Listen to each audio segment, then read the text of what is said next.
शिक्षक भरतीची वाट पाहणाऱ्या माझ्या सर्व मित्रांसाठी नमस्कार। बघा मित्रांनो, शिक्षक भरती संदर्भात महत्त्वाची आजची अपडेट। कंत्राटी शिक्षक भरतीचा निर्णय वादात, निर्णय तत्काळ रद्द करण्याची मागणी। बघूया मित्रांनो ही आजची बातमी। बघा 5 सप्टेंबर रोजी शासनाने कंत्राटी शिक्षक भरतीचा जो GR काढला, त्या GRला या ठिकाणी विरोध होत आहे। कंत्राटी शिक्षक नियुक्तीचा निर्णय वादात, राज्य प्राथमिक शिक्षक समितीकडून आंदोलनाचा इशारा, निर्णय तत्काळ रद्द करण्याची मागणी। बघा कमी पटसंख्येच्या नावाखाली नियमित शिक्षकालाच हद्दपार करायचे अशा प्रकारचा निर्णय शासनाने शिक्षक दिनीच घेतला। हा निर्णय शिक्षकांच्या अस्मितेला धक्का देणारा, कमी पटसंख्येच्या शाळांतील विद्यार्थ्यांच्या गुणवत्तेसाठी मारक आहे। या निर्णयाच्या विरोधात राज्य आंदोलन करण्यात येणार आहे। विजय कोंदे, राज्याध्यक्ष, महाराष्ट्र राज्य प्राथमिक शिक्षक समिती। बघा मित्रांनो काय म्हणतो, ही जी बातमी आहे ही लोकसत्ता वृत्तपत्रातील बातमी आहे।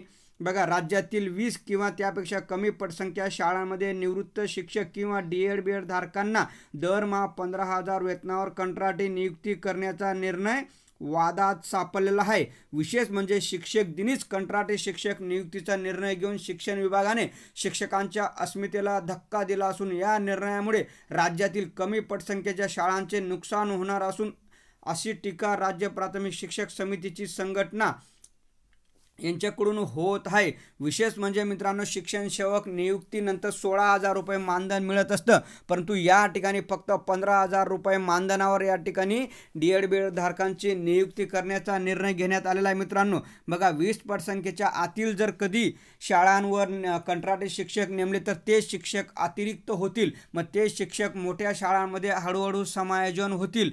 तोपर्यंत त्यांनी कंत्राटी शिक्षक भरतीचा निर्णय घेतलेला आहे, परंतु या निर्णयामुळे भविष्यामध्ये साहजिकच कंत्राटी पद्धती ही कायमची सुरू होईल आणि ती पुढे शिक्षक भरती होणारच नाही। कंत्राटी शिक्षक भरतीवरच पूर्णतः भरती प्रक्रिया अवलंबून असेल। त्यामुळे साहजिकच या ठिकाणी कंत्राटी शिक्षक भरतीला मोठ्या प्रमाणात विरोध होताना दिसून येत आहे।